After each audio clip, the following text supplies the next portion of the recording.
Early SpongeBob was pretty great, right? That's not to say it only got worse, though the argument could be made they did go through a bit of a dork age. I think my favorite of that era is Rock Bottom, but that's primarily because I find sea life that lives in the Bathypelagic area, or Midnight Zone, super cool. Like the Goblin Shark or the Atolla Jellyfish.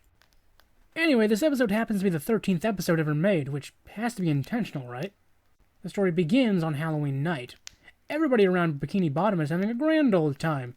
SpongeBob is of course working away at the Krusty Krab washing the dishes. But as it quickly becomes clear, SpongeBob is a little on edge. Okay,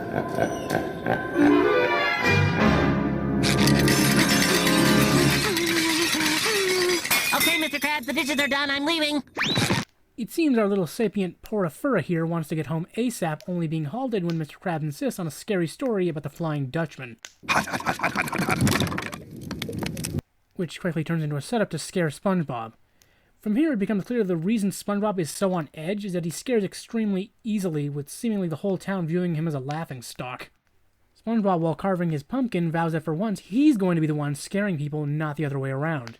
And after Patrick stops by, he helps SpongeBob work on a costume of the Flying Dutchman, complete with the boldest statement of being a Dutch ghost. Step into these babies, Hans. Terrifying. I don't know, Patrick. There's just one problem. SpongeBob still is not scary. Figuring the issue is that since he's square, even with his sheet on, he looks like a haunted mattress, he tasks Patrick with shaving his head to give him a more circular silhouette, making him look as scary as an actual Dutch pirate. Avast me netjes, batten down your hatches. And remember, dead men tell no tales. So with his new look, SpongeBob goes out to scare some people, with Patrick dressed as the embodiment of a college student after graduating. I don't know who I am! After some mild spooky shenanigans, SpongeBob follows Patrick's suggestion of going back down to the Krusty Krab and getting some sweet revenge by scaring the entire party going on inside. From there, SpongeBob and Patrick's plan goes into motion. They'll go onto the roof of the building and suspend SpongeBob from the ceiling. Then, Patrick using a megaphone will act as SpongeBob's Dutchman voice. I am the Flying Dutchman!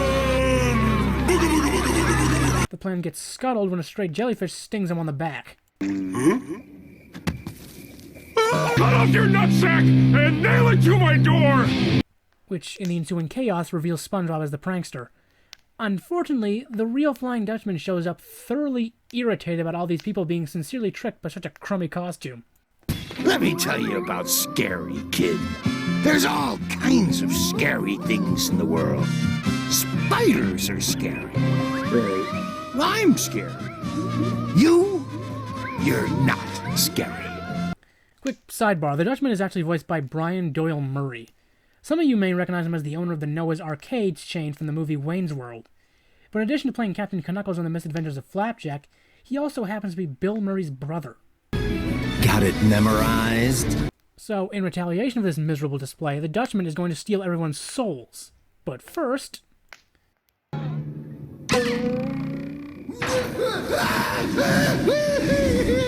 wherein he flies out of fear of SpongeBob's currently grotesque appearance, with everyone following suit. To be fair, this is roughly the human equivalent of having exposed organs and no skin. To these people, Sponge might as well be a Cenobite. Don't worry, it grows back.